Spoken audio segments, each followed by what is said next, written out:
Assalamualaikum warahmatullahi wabarakatuh.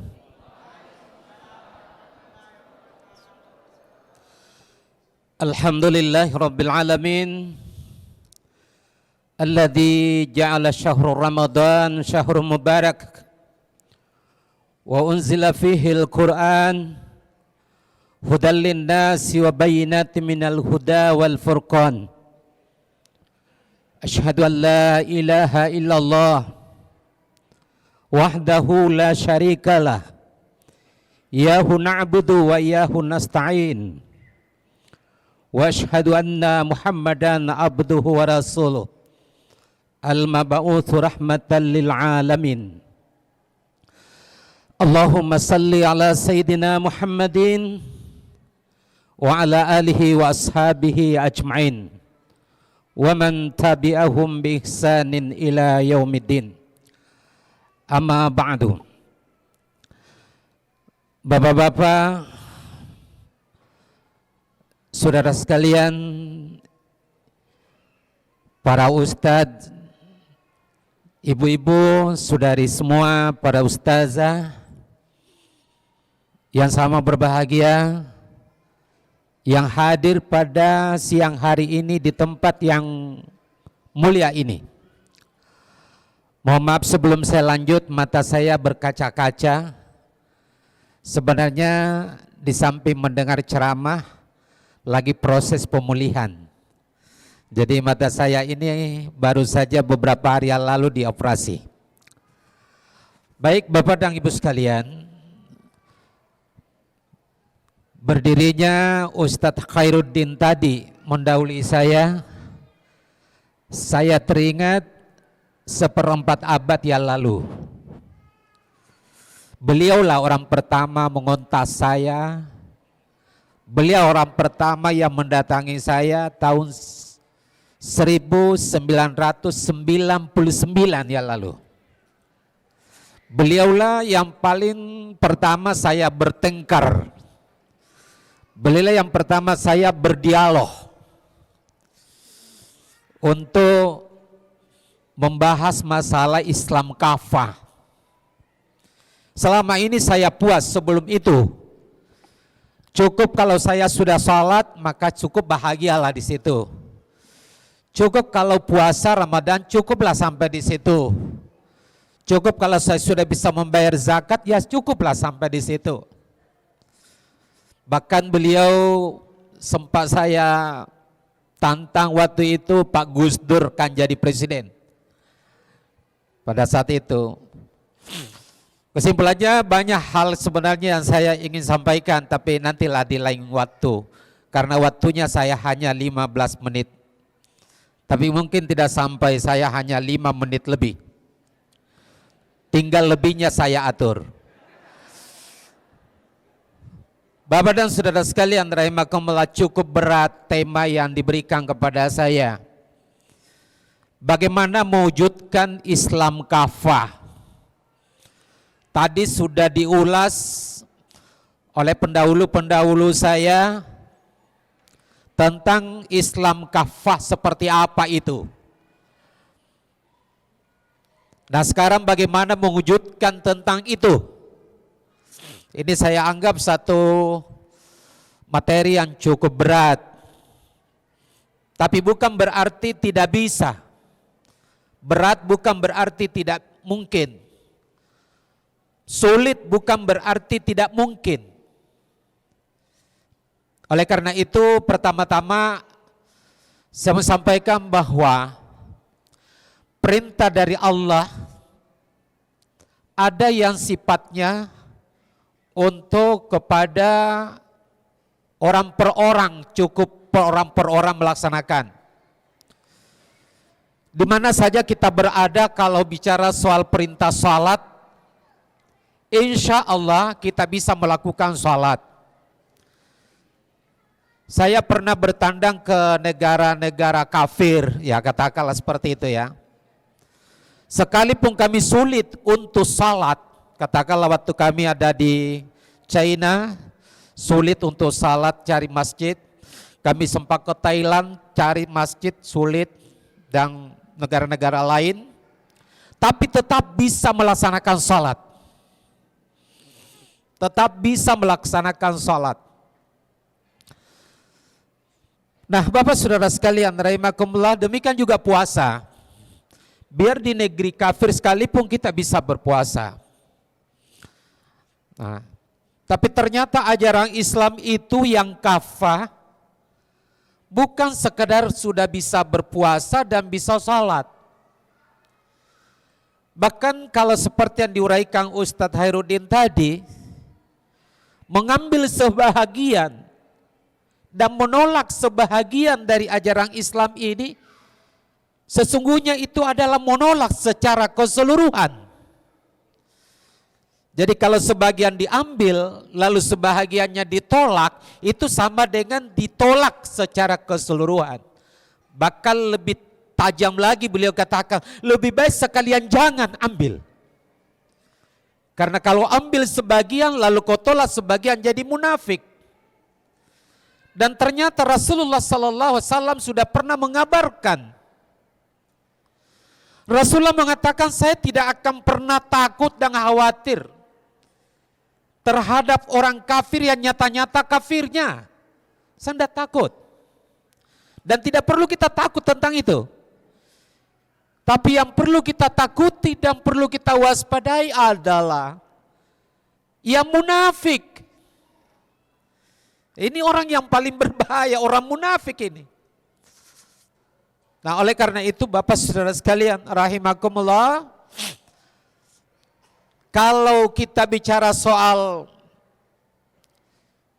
menghambakan diri kepada Allah secara personal, ya tidak terlalu susah. Tapi karena perintah Allah itu bukan semata-mata yang harus dilaksanakan secara perorangan. Kalau kita sudah bicara dengan ayat tadi, ya ayyuhalladzina amanu dukhulu bisilmi kafah, ya itu sudah tidak laku tadi. Karena kita disuruh bukan semata-mata untuk urusan pribadi, bukan semata-mata ketakwaan pribadi, bukan. Tapi harus kafah, harus menyeluruh. Nah, disitulah letak beratnya. Nah, bagaimana cara mewujudkannya itu? Apakah cukup orang per orang melaksanakan Islam ini sudah bisa dianggap sempurna? Saya harus jawab dengan tegas, tidak. Sekali lagi saya harus jawab dengan tidak. Kalau di dalam Al-Quran dikatakan, ya ayyuhalladzina amanu kutiba alaikumul qisas, bisa kira-kira diterapkan oleh orang per orang? Bisa enggak? Bisa tidak? Nah, disinilah persoalannya. Hai orang-orang yang beriman, diwajibkan bagimu tegakkan hukum qisas. Lalu kemudian hanya orang per orang yang mau melaksanakan, baku bunuh-bunuh orang. Baku bunuh-bunuh orang. Disitulah pentingnya institusi.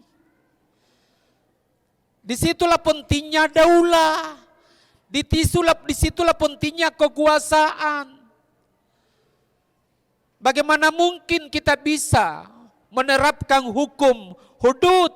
Bagaimana mungkin bisa menerapkan hukum potong tangan bagi seorang pencuri umpamanya? Ada orang mencuri, ayo potong tangannya. Nah, tandai ke orang. Siapa tadi yang potong itu? Nah, tandai kok. Kalau ada orang yang dibunuh, lalu kemudian dia juga membunuh, nah tandai kok lagi orang. Makanya itu tidak cukup dengan, tidak bisa kita puas dengan baru beribadah atau baru takwa secara personal. Tidak cukup. Terlalu banyak perintah-perintah Allah Subhanahu wa taala yang harus ada institusi yang menjalankannya. Ya, kalau kita bicara soal riba sekarang, Bahwa sulit sekarang kita terhindar dari riba. Karena faktor pertamanya katakanlah dari sisi mata uang. Kita menggunakan mata uang rupiah. Pertanyaannya, bisa nggak diubah dengan seorang mustari ago saja? Mustari ago tidak mau pakai rupiah. Yang lain pakai apa? Tidak cukup, butuh institusi negara.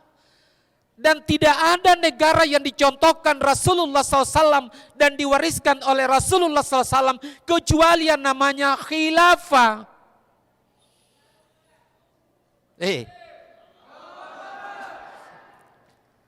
Mohon maaf ya kalau bicara khilafah jangan sampai ada intel di sini. Ya kita tidak perlu takut sama intel, Pak. Saya pernah dibawa pergi umrah oleh intel. Gara-gara saya diinteli. Sehingga diri intel memerintahkan beberapa perwira datang ke rumah. Ada 3 perwira dari Polda waktu itu datang. Pak Ustadz, hasil pengintelan kami, Pak Ustadz kami mau berangkatkan umrah. Iya, saya kira, jadi diinteli juga itu bagus. Bayangkan saya penyelenggara haji dan umrah. Tahun 2018, saya dibiayai oleh Intel Polda Sulawesi Selatan. Untuk berangkat umrah, dikawal lagi. Dan di saat itu pula lah oleh Allah Subhanahu wa taala saya bicara di rumahnya Habib Rizik di Mekah. Jadi waktu itu Pak Habib Rizik ada di samping kiri saya di samping kanannya, saya dipersilakan bicara. Jadi kecil-kecil begini sudah sempat sama-sama dengan Habib Rizik. Baik Bapak Ibu hadirin sekalian, rahimakumullah. Berarti yang namanya Islam kafah ini tidak akan pernah bisa terwujud kecuali dengan adanya sebuah institusi yang akan melaksanakan secara kafah ajaran Islam ini. Andaikan itu bisa secara perorangan, ngapain Nabi pusing-pusing bentuk negara? Mana lebih hebat Nabi dengan kita semua? Nabi lebih hebat. Tapi justru Nabi membentuk negara di Madinah. Kalau dikatakan cukup untuk orang per orang, Nabi lebih hebat, dia lebih tahu segalanya. Setelah Rasulullah SAW wafat, maka untuk menjaga Islam kafah ini tetap terlaksana, maka institusi itu diwariskan kepada sahabatnya. Abu Bakar As-Siddiq, Umar bin Khattab, Utsman bin Affan, Ali bin Abi Thalib, semuanya ini adalah khalifah. Dia memimpin negara khilafah. Tolak khilafah sama dengan tidak percaya tentang khalifah. Lucunya tidak boleh bicara khilafah katanya. Tapi begitu imam mendoakan para khalifah, pemimpin khilafah, naik aminkan tonji. Itu gara-gara apa? Kebodohan. Begitulah kalau tolol orang. Kita kadang-kadang takut pada sesuatu yang membahagiakan. Kita takut kepada sesuatu yang baik gara-gara kebodohan kita. Sudah cukup ini? Cukup ini, sudah.